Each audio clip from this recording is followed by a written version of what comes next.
All right, let's get this going. What's going on, folks?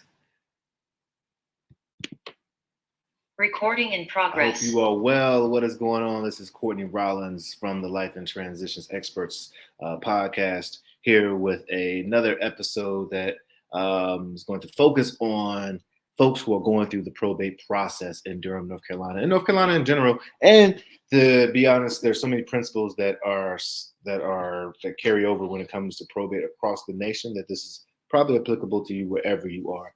At any rate, I hope it does help you out.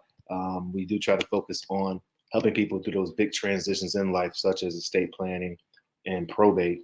And quite often, when there's property involved, we are coming in to help provide some solutions to perhaps unlocking equity or helping maintain the property, or quick convenient sale. It really depends on what your situation is, but that's where we're here to help. And so you may find yourself in a situation where you're either going through a probate, or someone in your family or someone maybe going through a probate, and they're trying to find out what this whole thing is. So probate is essentially a legal process of settling the affairs and the estate of a deceased person.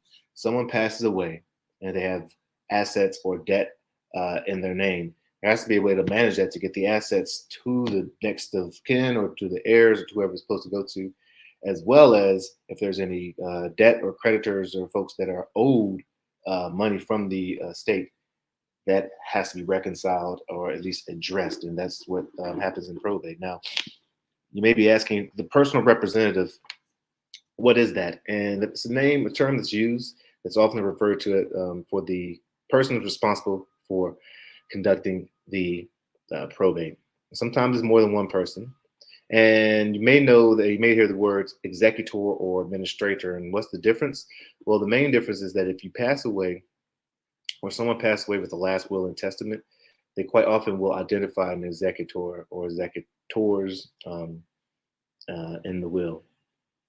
If there's no last will or testament, then the will is not being probated, because there's not one to be probated, and it's more an administrative probate. So it's an administrator is appointed. And so who is qualified and who's not qualified? Let's look at 6 people who are qualified to be the executor or administrator, personal representative, for our conversation today. And we're going to look at 10 people who are not qualified. All right. So again, the personal representative is responsible for settling the affairs. Hey, if you're listening to this in the podcast, go check out the YouTube, because we do have slides and hopefully help you understand this even more. So this is taken straight from the statute here. So 6 people who are able to be the executor or administrator are the surviving spouse of the decedent, anyone who's going to have some type of interest of receiving property, whether it's real property or personal property as dictated by the will. There's anyone who's supposed to receive property based on state succession law. So let's say there isn't a will in place, but you are the son or the grandson, and you're supposed to receive a portion. You could be the executor or the administrator. Any next of kin, if other folks have not stepped up, any creditor that has some type of debt owed to them can also become the administrator or the executor.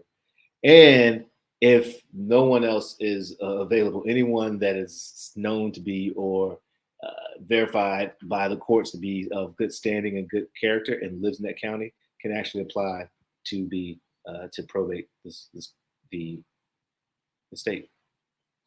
Now let's look at people who are not qualified. And there's a total of 10. So no person may serve as no serve as a representative who is under 18. So you have to be over 18. You have to be, number 2, competent. And you can't be a convicted felon your citizenship hasn't been restored. You have to be a resident, so you can't be a non-resident. If you are a non-resident, then you have to have a resident agent to represent you here to help do the services that are required. And you can't be a corporation. You also can't have committed any laws that were based on that constitute like a forfeiture of your rights. So any law or any laws basically can't break the law, and that says you can't serve in this fiduciary responsibility.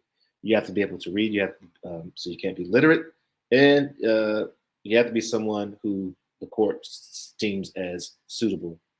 And you can't be designated as executor of the estate, but renounce the office. So if you choose to renounce it, you can't go back. All right.